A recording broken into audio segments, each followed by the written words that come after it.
పంచభూతాలను శాసించే సంబాల చిత్రంతో క్రిస్మస్ బరిలో అలరించనున్నారు ఆది సాయి కుమార్. ఆయన హీరోగా నటించిన ఈ సినిమాని యుగంధర్ ముని తెరకెక్కించారు. రాజశేఖర్ అన్నభీమోజు, మహీధర్ రెడ్డి నిర్మించారు.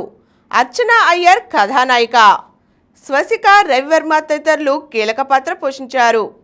ఈ సినిమా ఈ నెల 25న రానుంది. ఈ నేపథ్యంలోనే ఈ చిత్ర మిస్టిక్ ట్రైలర్ను హీరో నాని విడుదల చేశారు.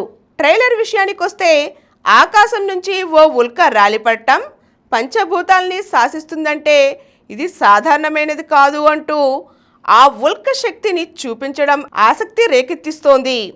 మరి ఉల్క పడిన తర్వాత నుంచి ఆ ఊరి ప్రజలకు ఎదురైన వింత సమస్యలు ఏమిటి? దాన్ని అడ్డుకునేందుకు నాస్తికుడైన హీరో ఎందుకు రంగంలోకి దిగవలసి వచ్చింది? ఆ సమస్యకు పరిష్కారం కనుగొనే క్రమంలో తను ఎదుర్కొన్న సవాళ్ళేంటి అన్నది మిగిలిన కథ.